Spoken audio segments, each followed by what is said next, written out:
It's 5 o'clock somewhere, which means that it is time for Happy Hour here at Loud Poets. I am your host, Dr. Katie Ailes, and if you haven't seen this series before, this is our show in which we take on poetry writing challenges. We offer you guys some guidance on how to complete them, we write them ourselves, and we invite you to join us on the journey. Our current Happy Hour challenge is writing poetry inspired by scientific concepts and discoveries, and it has been such a blast.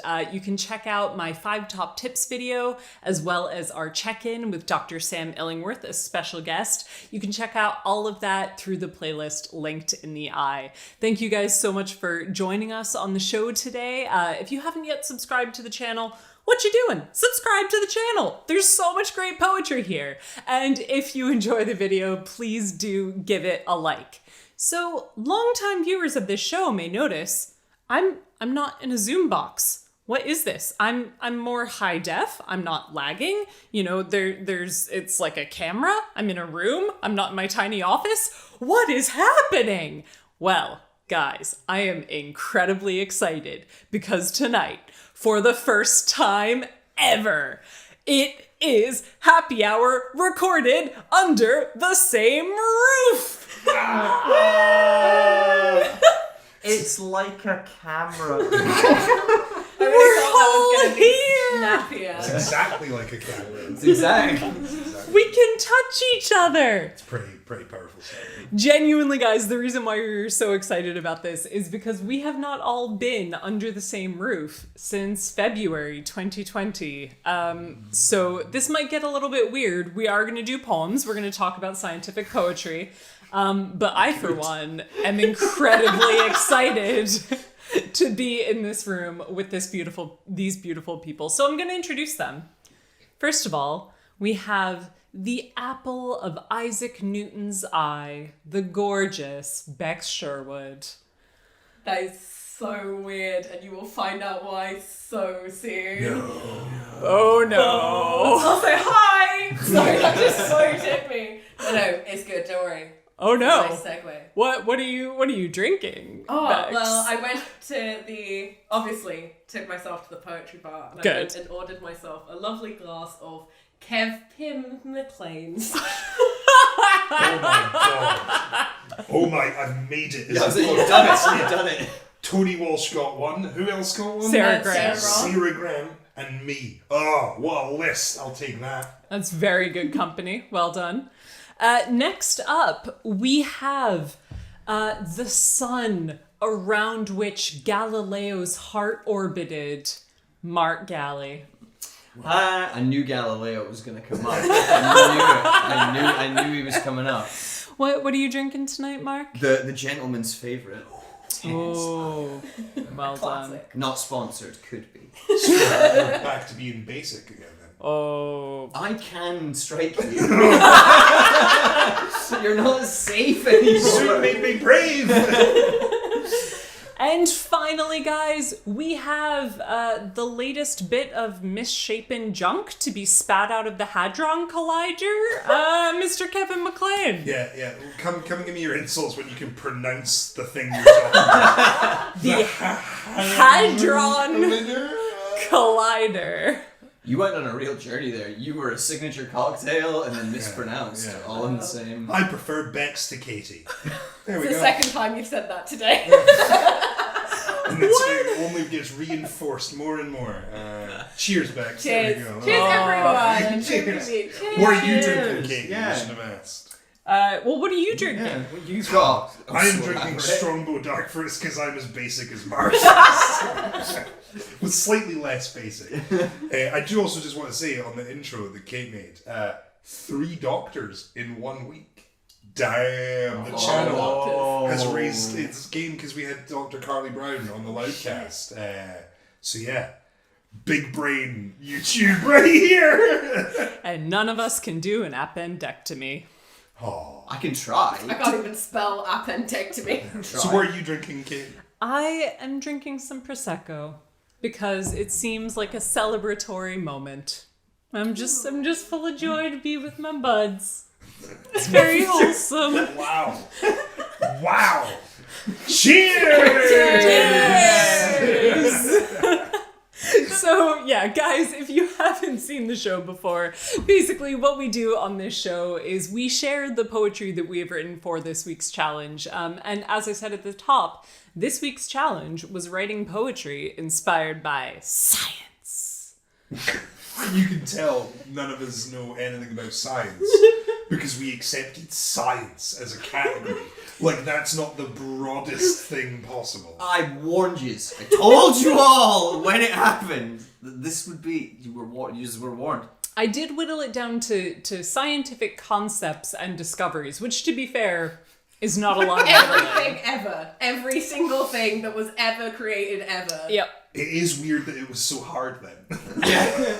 It's too So, much choice. What yeah, was it a challenging, like, more challenging, less challenging than the other ones, Kev? How did you get on? I maybe did it to myself where I took a bad tactic, which was, people will know I can't pronounce the name of the YouTube channel, but I'm a big fan of it, the Kurzgesagt channel, which if you watched our NaPoWriMo podcasts, my Lascaux poem was based off that, my concrete piece, and so I was like, oh, I'll go and it's all cool science stuff. So I lost about a week and a half Oh my god. watching the entire back catalogue and was like, this was all so interesting, and I don't remember any of it verbatim and haven't narrowed down my choices at all. Did you not learn from Katie, who with Don't- Helen of Troy, don't get lost in the dived into research. No, I research did learn. I didn't write any of it down. Oh, okay. You have no track of it. Yeah. No, so Smart. it doesn't hang over me. You know what I mean? It doesn't count if you have nothing to show for it. Exactly. Oh, dear. So you lost a lot of time in the research. But I did. It was worth it because I did end up basing my thing off one of their videos, and it Okay. was very helpful. And like, it was an interesting way to do it because I kind of sat and watched the video, and like structured. And I never do this with poems. I structured the poem. Like, this sounds so basic. Like, I'm like, praise me for doing the most basic writing. Like I was like, okay, so I want to do this bit, and then mention this, and then reference that bit, and and then I wrote to the plan. Oh my god. Yeah, fuck all of you. I wanted the praise, but then it felt patronizing. So Well, that sounds good. Okay, so you made a plan and you stuck to it. Always a good It's just never heard ish of. strategy, but never heard of in poetry. I was confused by it. Gally, how was your 2 It weeks? was too broad. It was too broad. It was too You much said choice. this to me so many times in the Because I last knew, 2 because weeks. I knew Yep, it was yep. going to happen. Because when it became like when monsters came up, I went there was a glint of it there. Monsters, though it sounds again too broad, and so when it became science, it's like which basically means write a poem about fact. That it was too broad. So I had a similar thing, and I've wasted a week and a half. Oh my goodness. I wasted 13 of the days thinking about poems that are way cooler than the poem I'm gonna read. I feel like this is a theme on Happy Hour, is just getting so lost in the research, which in part is due to how brilliant all of the challenges have been, where there are so many different directions to go with each of them. But yeah, okay, that's I'm excited to hear it. Yeah, like it's tough. Oh, I really love being an exception to the rule, and I realise now how stupid this sounds, but I did literally zero research for my science. yes! Because Bex knows all of science. No, it wasn't. I was more focused on like discoveries. It didn't really. You'll see. It's not. I mean, I did also definitely get a famous scientist name wrong, and I just like accredited him for definitely the wrong thing. But it's fine because I fixed it before the show. Ooh, well done. Well, why don't we start with you, Bex? Because I'm very curious here. This theme of discoveries, and then something about Newton. Yeah, well, it's just so. It's not really super relevant, but I'm just going to read you the poem, and it's literally just. So the first line of the poem was gravity really Newton's to discover. So considering you didn't know that was so weird to like get. But anyway, I'll just read it now. But this is Discovering Days, and it's a free-form poem. No form, no rigid rhyme structure. It was really hard to work out when it was finished because I didn't have a set number of lines I had to write. Didn't you just naturally hit a rhyme couplet and stop? That's what I do. That's No, how I best just got. poetry works. Basically, I don't really know whether this is finished. I think this is like definitely a work in progress. So, but I've spent 10 days on it, so I can't really do any more. So I was like, this will do for an ending for now. But come to our Fringe show to see a full version of it. Anyway. So yeah, this is Discovering Days. Was gravity really Newton's to discover? Surely you think another, some time before, noticed that things fell to the floor and created shelves. Is it fair that some guy beneath a tree named a thing that had always been and is commemorated for the rest of days? Doesn't its discovery belong more to the first kid who used sticked wings from paper and strings and taking steps reached out their arms and said, "Today is the day," taking a plunge into the discovery that birds are more complicated than anticipated? Surely he deserves the credit as well. And what about the wheel? Surely we all feel the weight of that uncertainty. This prehistoric genius created something that hasn't been improved on for all time but goes unknown. Do they deserve more respect than those unexpected geniuses that attach those wheels to shoes?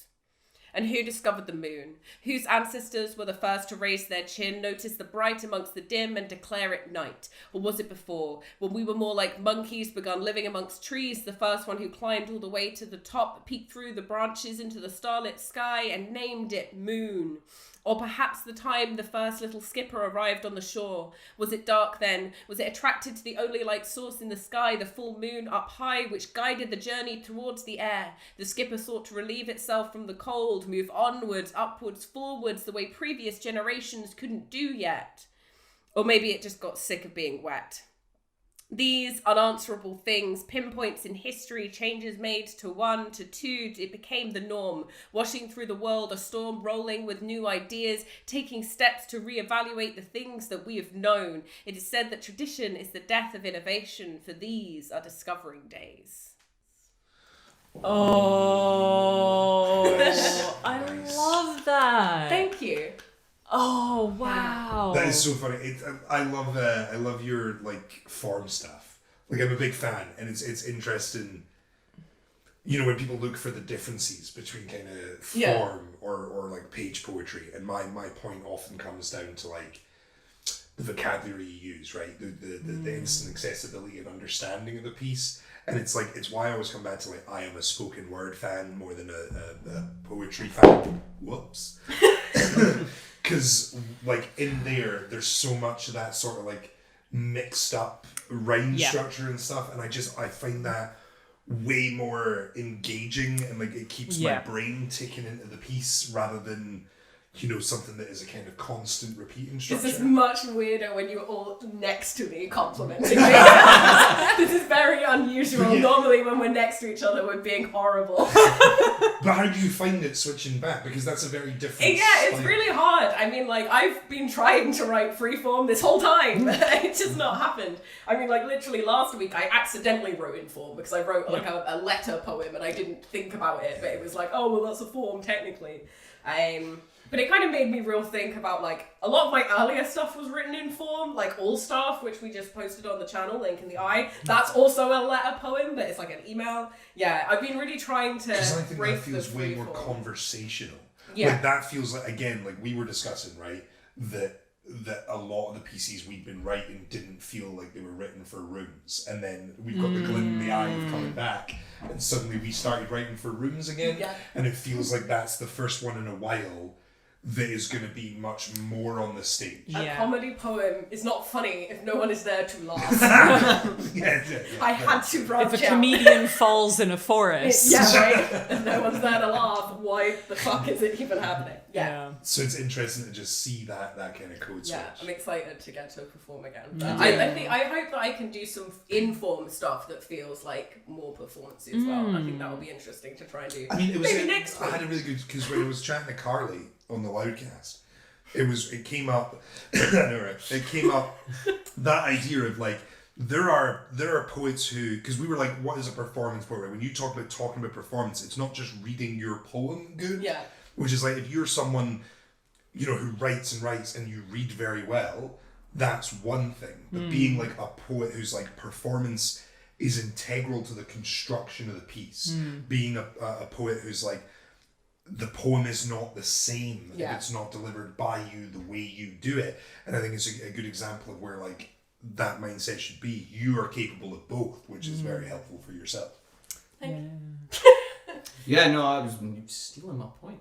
Because it's the beauty, because it's the nice bit of going, yeah, we are going to be going back into performance thing, and to see you do that, because it's, while I love that you've been doing a lot of stuff to form, and the performance stuff where you've been doing it, it feels like the form's influencing the performance. Yeah. So it's nice to see you go, I want rules, but there are none. And so you get to kind of be a bit more instinctual with it. Well, I was more conscious about the things I was doing. Like, there's some really nice, like, tempoed lines, and, like, I was conscious of how to make the rhythm and, like, internal rhyme and all of these things, which I learned from doing form. So I think that has informed my freeform. But again, it goes to that point. It comes to that point of what freeform is, which isn't a lack of poetic tools. It's all of them. Yeah, you picking and choosing and throwing them in where you want, and deviation making it even more interesting. Like, you know, freeform is not absent of form. Exactly. Yeah. I think as well, one of the things that I loved the most about that piece was thematically, going back to like what I was talking about with Dr. Sam Illingworth on the check-in episode, we really focus so much on bunch of name droppers. Hey, Dr. Sam when I name Illingworth. dropped it with my own work. That's just plugging. Fair. But one of the things that we talked the most about was access, right? And we were talking about sort of improving access to poetry and to science. And I loved how that piece was looking at, okay, when we talk about discovery and naming things, we're focusing on the person who slapped their own name onto it and who said, you know, who put their flag in the scientific ground and claimed an idea. And you're right, invariably, people beat them to it. People who didn't have the sort of authority to name something there just for wasn't posterity. Copyright before, like, Exactly. a certain point. There's in research I was doing, I found the same thing, because it was a thing that came up where so mine references a kind of mathematical sort of equation or system, and it was quite good because a lot of the stuff I was reading was very much like, oh, this was invented by, it was such and such that came up with it. But then when I started watching some YouTube videos about it, suddenly the terminology changed to introduce this concept to the West. Because it had been existent in like Arabic, you know, numeracy and mathematics for ages. And you go like, there's so much of that, especially in Western culture, where we go, we invented a thing. Bullshit. It's the same as, you know, I was taught in primary school that Columbus discovered the Americas. And you're just like, it's not until you get into your 20s and, you know, get some critical race theory and some other goodness into your brain that you go, oh no. I didn't realize Katie was a Marxist. Happy hour, folks.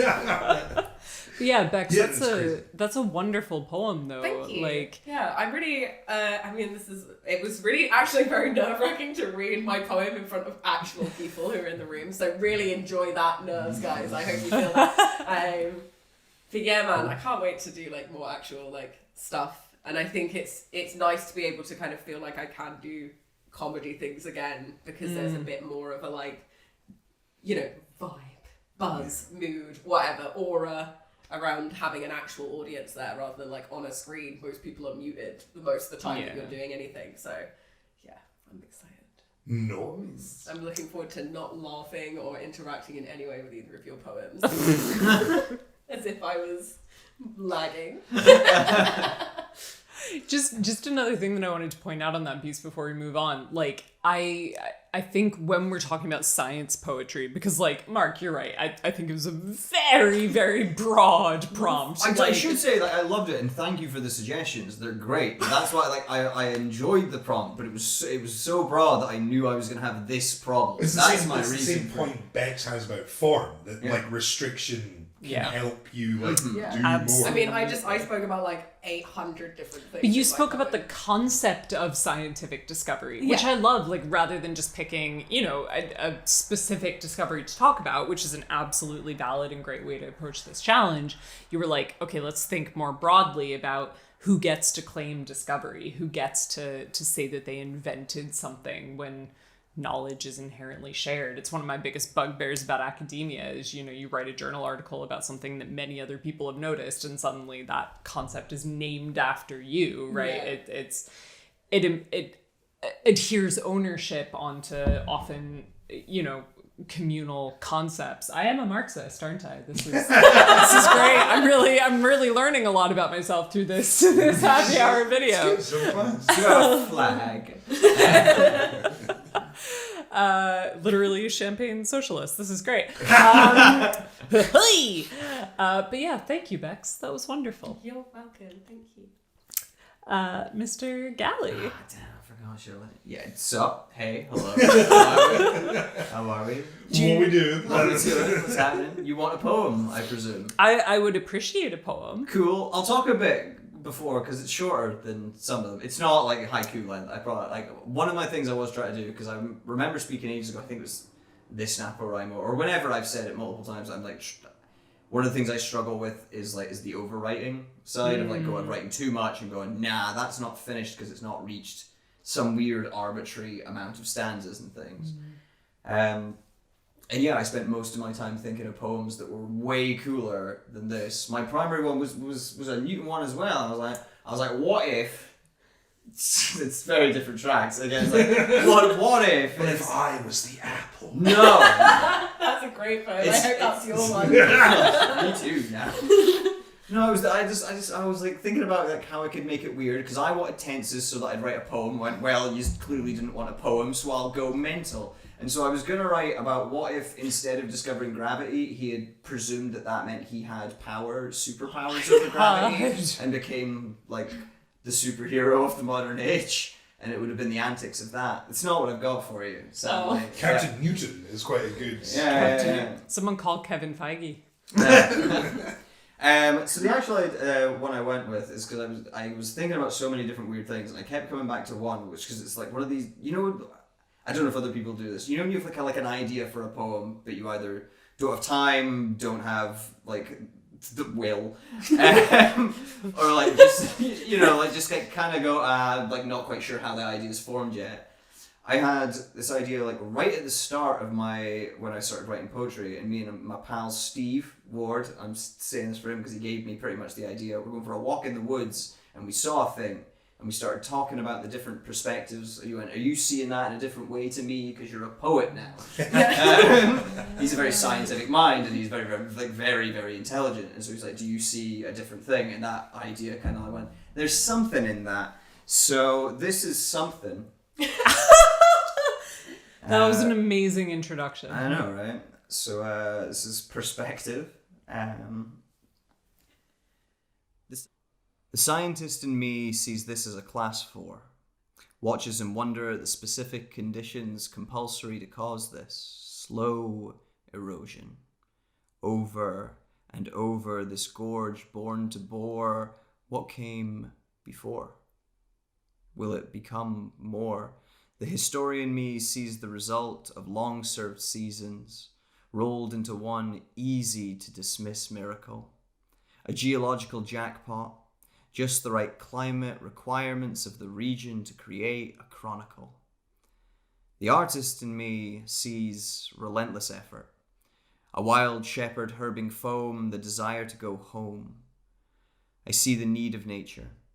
I hear the defiant cry. I feel the comforting touch, the long-held exhale. A checkpoint in an upward struggle downhill. The realist in me sees water falling off a fucking cliff. So that's, we saw a waterfall and he was like, do you see that differently now because you're a poet? That's so that's different perspectives to a waterfall. It's a thing you do so well in a lot of your poems. There's another really good example of it in a poem where you do use that technique of like framing something one way and then exposing what it is. I threw my phone. You dropped your phone. Oh, I said it's a bit in Don't Trust Poets, right? Yeah. I always love that piece in that poem because you can feel the audience going, what's he talking about? And then you see it and they go, like it's such a good tactic, and it plays with that idea of what we were saying before about understanding and the immediacy of it and why that's important, because like if people feel that way about your whole poem, there's an issue. You know what I mean? Whereas like it's almost like a tension builder. You know what I mean? Like the people don't use it enough in poetry. A kind of good twist or a good reveal or stuff like that. I love pieces like that. So I was just saying on reveals, it's your one about the Man 1, spiders. Oh, yeah. That was the perfect example of this huge tension build up for that reveal. And it's yeah, that, for a bad joke. And Yeah. I love that. And there's nothing better than an elaborate setup for a bad joke. Yeah. It's Like, like the Kevin McLean's two schools of poetry. Writing the most complex thing in the simplest and most beautiful way. Yes. Writing the stupidest thing in the Yes. most complex and beautiful. detailed Yep. way. Yep. Because that's what I think poets do, and I've said this to you before. I was going like the job of poet or poetry or whatever the thing is, but I'm going that's the power of the poets, to take the tiny and the insignificant and to make it sound all pretty and beautiful, and that's why they're dangerous. well, because I was speaking about the same thing again to name drop the good doctor herself, Carly Brown, because we were talking about like how she uses persona poems a lot and stuff, and it came to that point of like, it's so much easier to interface with a kind of obscure idea, right? Like she was like, and I was kind of pushing for the point that the great power of poetry is being able to abandon the literal or the accurate for the sake of the beautiful, right? Like that's such a wonderful thing to be able to do. It's a luxury that Carly doesn't have in, for example, like her history fiction, right? Because even in fiction, it has to exist within the rules set up for it. And you are a great example of a poet who loves to just be like, but those rules are boring, so I'm going to do it this way. And I've got mad respect for it. It's writing's supposed to be fun, write things that you enjoy. That's the main thing I think I found. Or doing lots of writing things, having loads of prompts. There's an easy way to go. I have to do it this way or I have to do it that way. Whereas I just go, what's the maddest or funnest thing I think of, and go, all right, explore that. And if that doesn't work, come back to old reliable perspectives. But I love doing that because I've got like this little checklist in the back of my brain of like these weird ideas. I've got an idea about a car I used to see almost every day. I don't know what the poem's for, but one day something will come out the fucking pint glass. And I'll have something. And that's quite nice to have stuff slow cooking in the background. So the answer for Steve is yes, Mark does see it all very differently. Yes, Yep. yes I do. Yeah, I think we've learned that. Thanks, Steve. Yeah. I love that though, and I think perspective is just such an amazing tool in poetry. Just shifting perspective from things that are quotidian, from things that are normal, like a waterfall on a walk. And I love that prompt of Steve going to you like, do you see this differently? Because there is a point at which, like, especially if you're in a speaking for myself, when I'm in an emotional, melodramatic mood and I might be taking a walk and looking at the river and going, that is a river of tears. You're like, okay, maybe I'm in a mood. Maybe I'm, maybe I'm feeling some things right now. But I think that that's such a great tool of poetry to shift perspectives. And I'm thinking about, and I might be getting the title and the poet wrong, so check the description where I'll apologize if I've gotten this wrong. But Wallace Stevens' 13 Ways of Looking at a Blackbird, which is literally 13 different cantos, 13 stanzas about a blackbird. A region in Pokemon.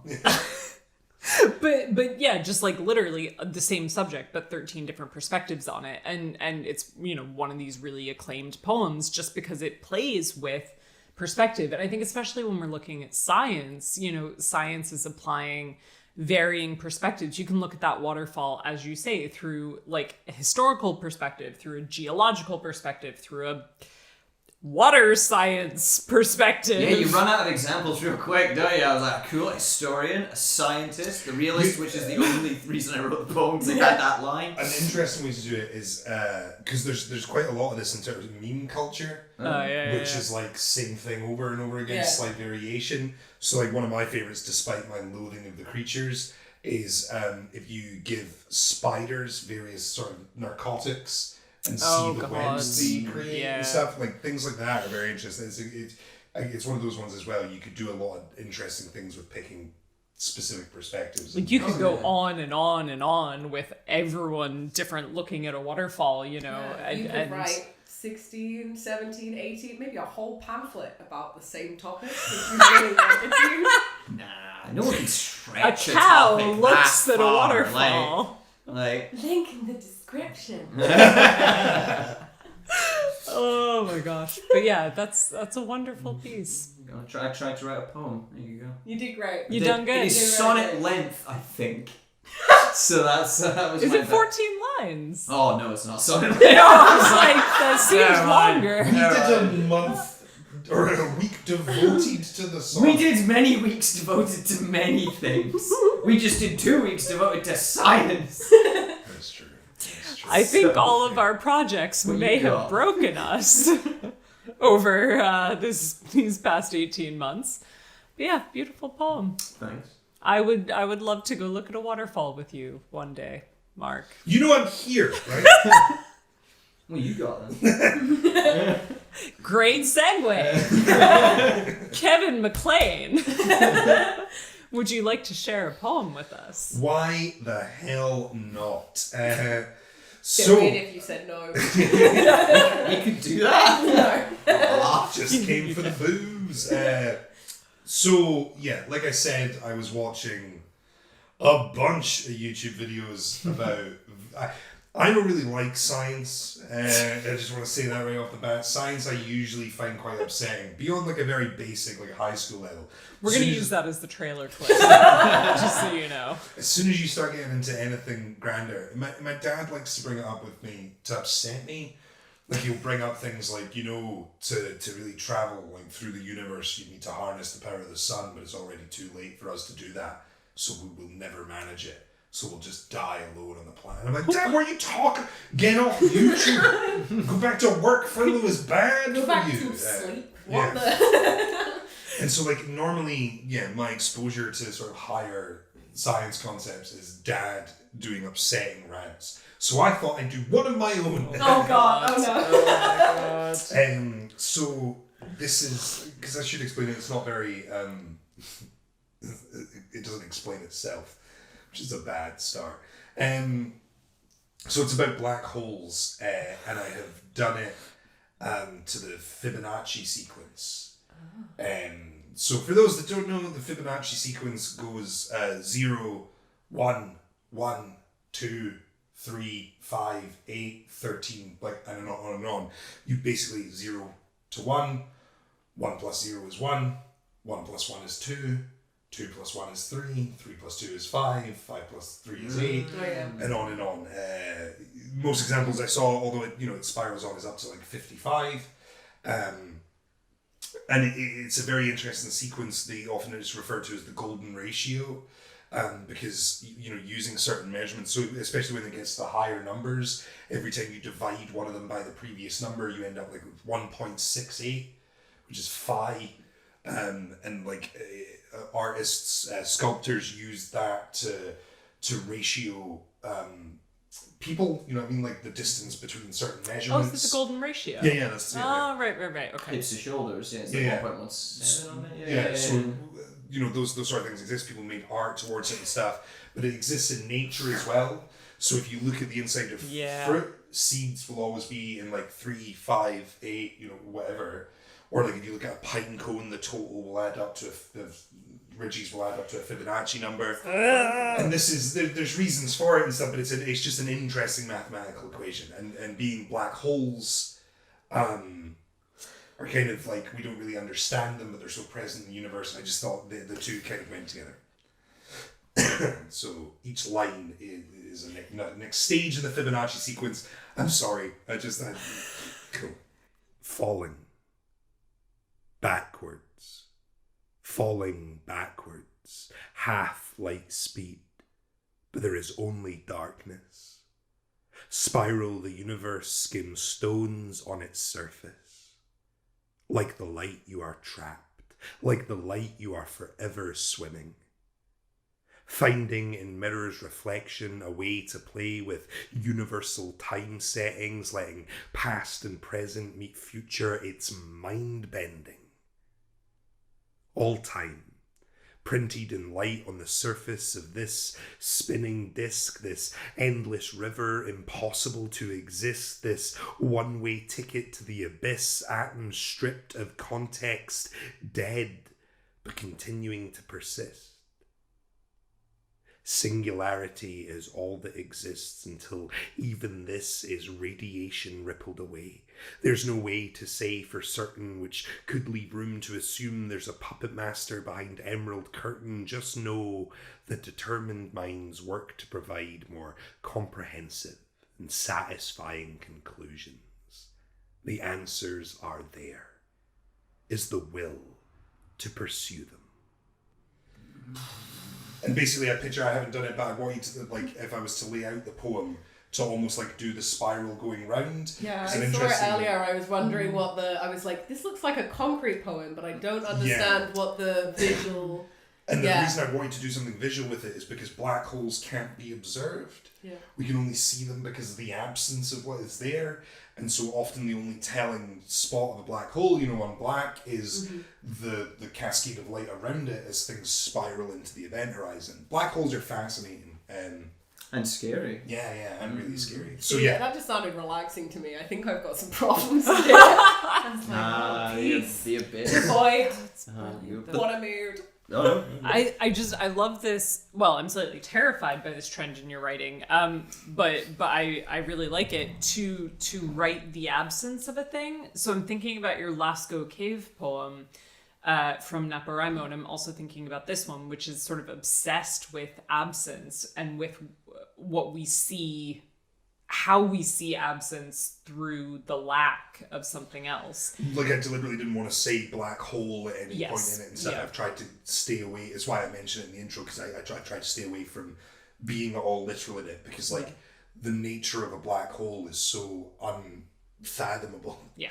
And, like, the process, like, if you were to enter it, you would just look like you've stopped and then faded away, and time would accelerate away from you. Like, if you were then somehow to escape it, time will have gone on without you and stuff. It's this sort of mind-bending situation. Like, the singularity that exists at the center of a black hole just condenses. Like, that's what I mean by atoms stripped from context. Like, atoms are all the same. The atoms that make up us don't care what they're part of. It's the same as what makes up the table. It's just organized differently. And, like, literally a black hole strips away everything that gives the atom form and recondenses it back into, like, a raw, identical singularity. Or something completely different. There's no way of knowing. Ha ha ha ha ha. Fun. I don't know if I've had too much or too little Prosecco for this Yeah. conversation. I'm assuming too you've little. you've done a lot of research on this. It's very clear. But I didn't want to say before your poem, I didn't want to, like, put you off, but you explained a whole bunch of things, and you said some words I don't think I've ever heard before in my entire life. It's good, but it's been one of my favorite things about doing, like, NaPoWriMo and this. And as soon as we started giving it a bit more time, because, like, I actually really like writing, and I don't think not that I ever thought I didn't like the process, but I'd never had time. Yeah. I never gave myself the space to really focus in on it. And having this, like, one of my favorite things early on when I was writing was being able to go, like, any subject, write the poem, and there's your opinion on it. And I kind of lost that after a while of, like, wanting to write about maybe too specific a thing or stuff like that. Whereas getting back to being like, okay, science poem, cool, what do you pull out is, I think a lot of poets think that you get to a certain point and you kind of think that all of your poems need to have a message, but they really do not. It's just sometimes the chair's blue and you want to talk about, like, the chair is blue! I also think inherently you will find a point. You know Yeah. what I mean? Like I eventually got to the bit in there of, like, I was just, like I said, I had a plan and a structure, and so I was kind of going through it, and then it wasn't until I kind of got later on that I was like, oh, that kind of, man behind the curtain, that sort of idea of, like, does giving it over to, the want for an answer that you can put your finger and go, that's the truth of it, prevent us from figuring out other stuff, right? It was kind of looking at, like, does my fear of when Dad explains things like black holes to me, and I just get upset and go, don't talk to me about it, does that prevent us actually then, getting to the point where we understand it? So I think you always find the point, even if you don't start with it. And I think that's almost sometimes a more valuable way to approach poetry. Because I know I've run into the same thing. The biggest thing that gives me writer's block is just feeling like I have nothing important to say. But often the best way of getting out of it is just to start writing on any topic. And then by the end, I have a poem which actually sums up my philosophy of life, but it's about a carrot. Like, you know what I mean? And so I think that's so valuable. And I think one thing that came up to me while you were reading was thinking, again, back to my check-in with Dr. Sam Illingworth. But we were talking about wonder and how central that is to science, right? And how science is about, trying to find answers, but not necessarily just this hard search for, I must find the truth. It's about that curiosity. And that's what poetry is for me as well. It's about maintaining that curiosity about the world and really embracing that wonder. And I like that your poem really celebrates that. Like, what is our will? What do we want to... Is it that we need to understand black holes, or that we can kind of marvel at them and feel that terror? It was also I wanted to do that. Like, I really enjoyed the chat with Sam, and like that you had, because it's when you see someone that gets something that you have only a passing kind of understanding of, and it's always very inspiring, regardless of what that thing is. And it was his talk about like Doug's poem, the Saltmarsh one, where he was like, it was so wonderful because it was a thing the scientists couldn't express. Yeah. And like, but they feel.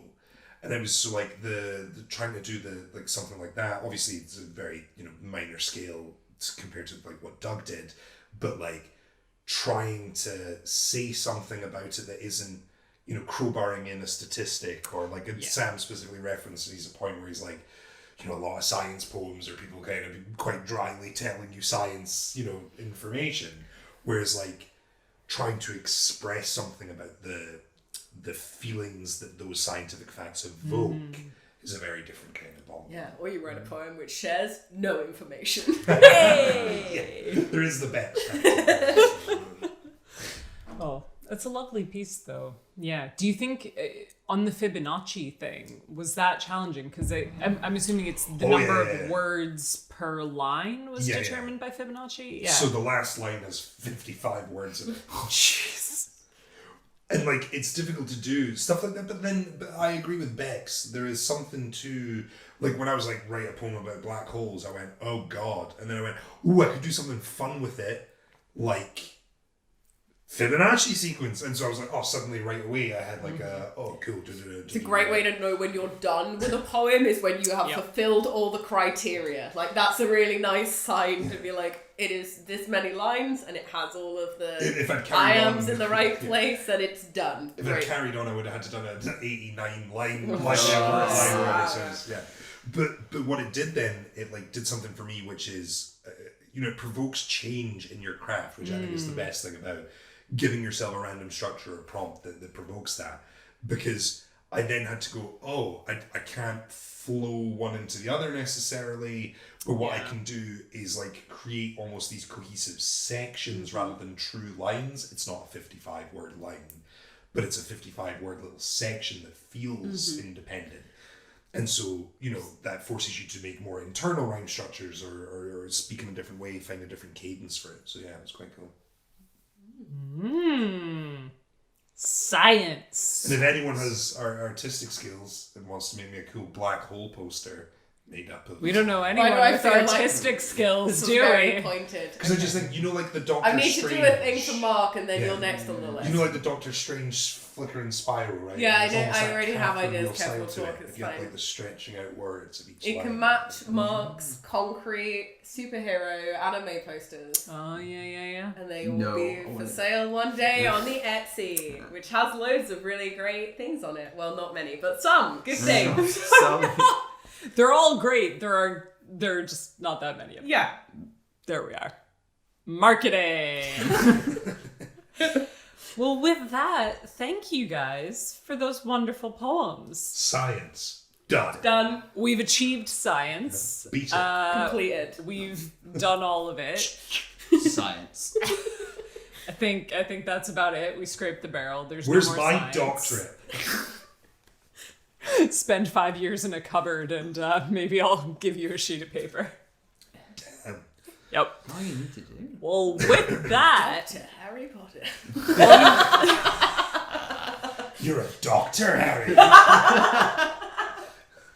On that glorious note, Sir Galley, Ah, right. I believe you have a task to complete. Yeah, alright. Have you got a backing track or something? No, that would have been great though. Oh, Think we so. should. No. I got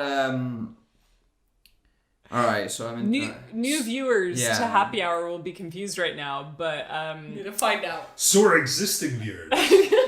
everyone is confused right now. Right, so, well, because I'm introducing the thing, right? Yeah, just do so, the thing. You know what it's time for. It's the Poetry Pint Glass of Poetic Challenges. It's hard to say, I don't know how anyone manages. It's mainly made up of soda, ash, limestone, plus some sand, and it holds a weight at 16 poetic ounces. Isn't science grand? There you go. Amazing. Um, Amazing. Was that the periodic table rap? no. Isn't it? Oh, is it? Yeah. No, 100% is. Yeah. Yeah. There's a periodic table Yeah, rap. also it's really It's cool. to that exact It's rhythm. to that That's what I just tune. did. What were you doing? The HMS Pinafore. Oh, yeah, similar. Yeah, on the periodic table. Or paracetamol, off of benzoneomycin. On any of these. Have you Paracetamol. not seen Yeah, Daniel Radcliffe rap the entire periodic table? No. Pause the recording! There will be a link in the description. We do everything we reference. Can't take homework for these. They're already getting too much. Yeah, you In have to any know, like, case- 2 poems. Now is the point in the show where we present the Poetic Pint Glass of Poetic Challenges, which holds how many ounces, Mark? Oh, 16 poetic ounces. 16 poetic ounces of poetic goodness. I don't think that's All what I in was this looking at. beautiful bad boy. But we use it to contain the challenges that our Patreon supporters submit for Loud Poets Happy Hour. And if you would like to submit a challenge, you can sign up to our Patreon for as little as £1 British per month. I don't know why I went all car salesman on that one. In any case, what we do in this section of the show is we pull out 2 challenges for our next challenge, and then you guys get to vote on which one we select. I'll give these guys a chance to sort of lobby for their favorite option, but ultimately, viewers, it is in your hands. So guys, are you ready to do a little drum roll before I bring out the first Not option? on the table. Not on the table. No, I was going on my knees. All right, get creative. Oh, okay. All right, okay. Oh man, This is I love this part because great. I don't know. Okay, all right, what's it gonna be? What's it What gonna did I be? just say? Oh my god! It's fucking science. If only you had a close-up camera that could see it. Tyrone Lewis's Skater Boy Challenge. my God. Focus. There you go. Yeah. It's Tyrone Lewis's Skater Boy Challenge. What is the Skater Boy challenge? All right, Right so up, it was a very long submission. It would not fit on that bit of paper. no. All right, I wrote it down. Thank you, Tyrone Lewis. He was a boy. She was a girl. Can I make it any more obvious? Yes, you can. So, write a poem expanding the cinematic universe of Skater Boy. What? Explain We the did say they could backstories. submit any challenge. Amazing. Oh, this is Explain the gonna end backstories poorly. of the characters in this song. Oh, gee. Remember, he was a punk. She did ballet. What more can I say? More. You than- can we say can more. We can say more. And Tyrone adds, you get additional points for Avril references. Fucking, well, there goes my point. There are points. There are points. We've So, yeah, never so, done this. Someone taking score. Right, Yeah. if I'm meant to be keeping track of that, I have You're no supposed to done. be our friend, Tyrone. We did say people could submit anything. They I'm wanted. gonna take That is that. on us. No, I'm gonna tell. If that comes out, I'm taking that and I'm running with it. Yeah. It's obviously gonna win. It doesn't matter what comes out. Nah, Everyone's gonna pick the weird Skater Boy one that I don't understand. Nah, we've spoken too soon about this before. Nah, do the other one. Okay, let's see Nah, what's do the happening. other one. Let's do the other Right. one before we all get too excited. You'll see about this, Tyrone. That's all I'm saying. Oh god. Alright guys, I need another drum roll. Alright. Oh my god. Okay. It's Nickelback. No, I'm just kidding. Ooh! This challenge is to write a modern nursery rhyme. Oh, that's so much better From than the Skater Boy. Sarah Definitely Grant. the Skater Boy. We're definitely going to be writing. No, nursery rhyme is going to be so much more interesting. Like, oh well, they're not more interesting, but just more range in where we might go, right? I don't know, man. There's a lot you could do. So to Also, on a personal level, thank you, Sarah Grant, a real friend. That's I think we- Sarah actually sent me a poem that she wrote along with us for Monster Week as part of Happy Hour, and it was really good, and I forgot to talk about it. But Sarah, you're great. Thank you for writing poems with us. we love Sarah Grant. I think as well with writing a modern nursery rhyme. Yeah, there are a lot of options there in is terms of. Skater Boy not a modern nursery rhyme? No, I don't even, because I've No! already A gone there. Cinderella story. Oh, maybe are we can, not supposed to but do not a both? nursery Star-crossed lovers, Romeo and Juliet. rhyme. But yeah, like Mother Goose, but for the TikTok era. Fuck. I'm excited by the possibilities Oh my that Sarah God. Grant's Ah. challenge opens up here. I'm now scared equally of both. Why Oh, do no, why do I have a preference for the Skater Boy challenge? Well, I'm excited for both. Like, finally, one where I'm not like, no, it needs to be this one or Terror. Nah, both of these, this could work. Do not indulge Tyrone Nah. Lewis's nonsense. Indulge I think- Tyrone Lewis's I nonsense. think I can make it more obvious. I think you can too. I think- There's a lot of stereotypes being lent into in Levine's, beautiful masterpiece. He was a punk, she did ballet. Well, could she not also be a punk? I think Kate has not realised that she has to do a top 5 videos. Oh my god!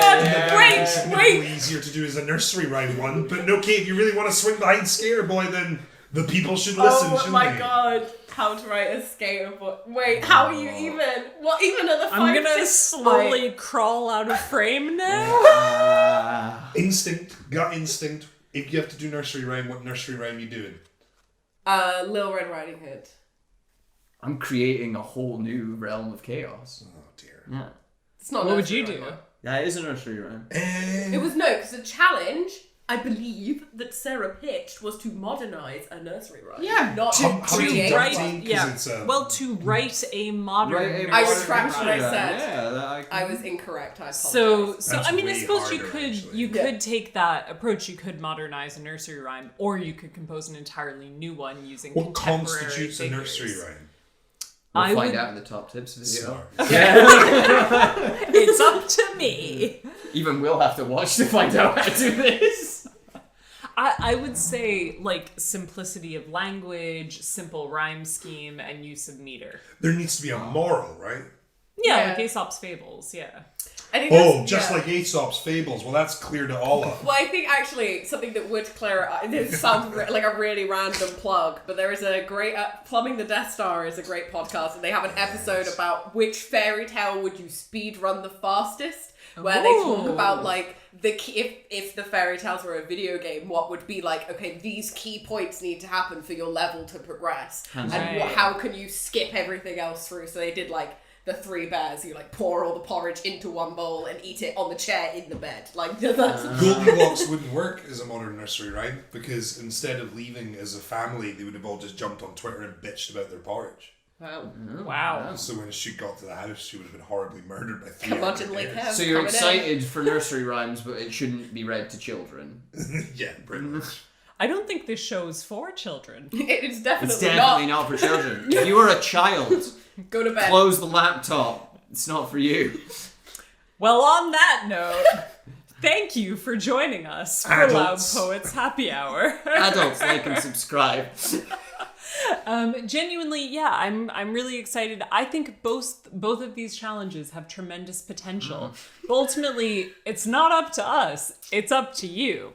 So you can vote by commenting below this video, either skater or nursery. But it has to be Skater with an 8 or Yeah, it it- doesn't count. Yeah, Yep. that's how it will be written in the Skater Twitter with an poll. 8 or nursery. You can also vote on our Twitter poll or on our Instagram poll. Polling will close Monday at 3 p.m. So hurry your tuchuses up and get voting. And then I will be doing my 5 top tips, which will be fun. They will be coming out next Friday. I wonder what the watch this is going to be if it's Skater Boy. That needs to be the rule.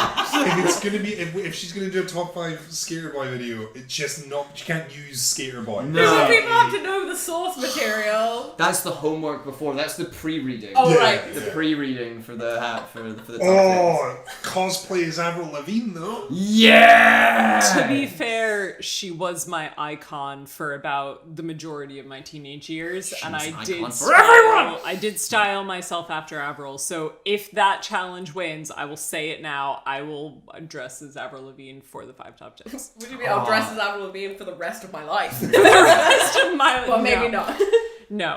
No.